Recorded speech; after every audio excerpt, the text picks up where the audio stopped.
Hello fellow Star Wars fans, it's Starrapter here, and this is another episode of This Week in Star Wars Canon. If you're new to the show, every week I go over everything new in the Star Wars universe that connects back into the movies, so this could be anything from the TV series, to the novels, to the comics, and to the video games. And with this week, we finally got a slower week. You know, we've had a lot of Rogue One content come out over the last couple weeks, but we did get a brand new issue of Star Wars. This is number 26, and this starts off a brand new story arc. This one is called Yoda's Secret War.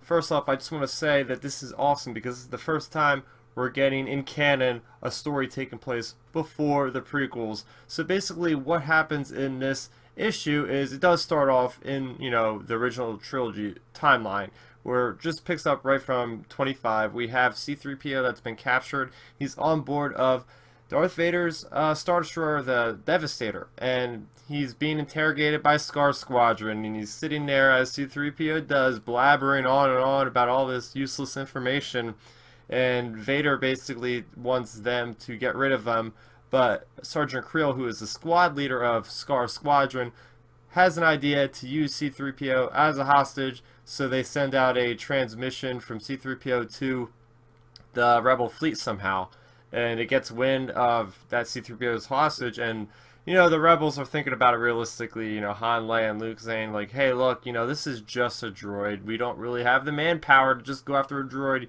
even though he's really sentimental to us. But then here you have R2-D2, who already has, you know, taken the initiative to go free his friend C-3PO. So R2-D2 just commandeers an X-Wing and goes flying out there. Then, of course, Luke goes and tries to catch up with R2. R2 actually somehow deactivated the hyperdrive on the X-Wing of Luke's, talking to one of the other droids. So anyway, Luke gets stuck there, and he's trying to fix the hyperdrive in space.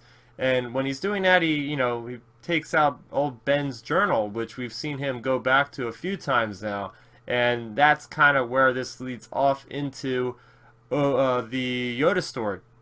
So basically, the Yoda story is about this. He comes to this planet. There's a Force-sensitive child there. He's going to, you know, recruit the child to join the ranks of the Jedi. Of course, the kid is captured by these pirates.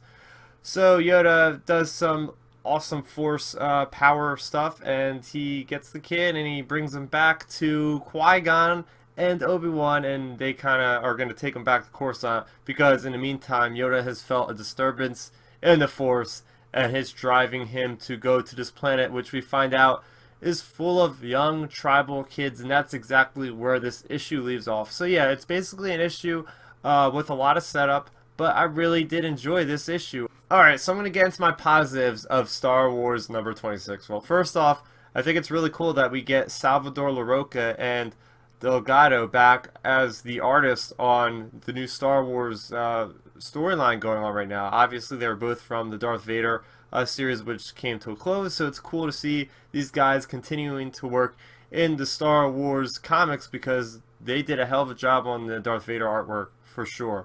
I really like seeing how Scar Squadron is back with the mix of things. You know, they're on, you know, Darth Vader's ship. They're just badasses, so the more we get of them, the cooler it is. I really was touched by R2, you know, going on his mission to go get C-3PO. I mean, this kind of mirrors what happened in A New Hope, where C-3PO and Luke are kind of going to try to find R2. Now it's the other way around, and of course matters are a little bit worse because basically C-3PO is on this Star Destroyer full of Imperials, obviously, so it makes you wonder, like, how the hell they're going to get through this one, because the last arc they just stole a freaking Star Destroyer. So you never know. It was really cool. This is the biggest thing for me, seeing events before the prequels. Now, they have been getting more liberal, Marvel, with, you know, telling stories that don't exactly fall into the original trilogy. I mean, on the horizon in February, we are going to have a Darth Maul, like a prequel of Phantom Menace. So we're gonna get that really cool storyline of how he's going about doing his thing. But now it's, you know, we're seeing Yoda from the perspective of Ben, which is interesting because then he's relaying the mission to Luke. So I'm all about that. I was talking last week about Dr. Aphra, how they're introducing some kind of ancient Force user Jedi people in that story. So yeah, it's great that Marvel is being more adventurous with the timeline. I want to talk a little bit about Yoda and his awesome power in this issue. So basically, there's a room full of pirates, and he doesn't once take out his lightsaber. In fact, he doesn't even use his own hand to hurt anybody. What he does is he basically mind tricks everybody to fight each other. So literally everybody doesn't even. It's funny because he walks in a room, people think he's a joke. Obviously, he's like 3 feet tall. They're like, "What is this old little green thing gonna do to us?"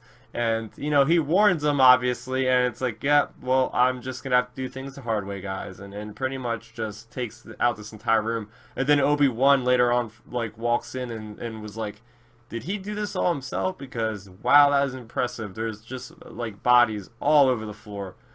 And speaking of Obi-Wan, I really enjoyed seeing the young Obi-Wan Kenobi, as well as Qui-Gon Jinn. I got a kick out of that, because Qui-Gon Jinn is one of my favorite characters. I mean, look, I got the pop right over there of him, so big fan of Qui-Gon, and just seeing what these guys were doing before the Phantom Menace, before the whole trade Federation got everything screwed up in the galaxy.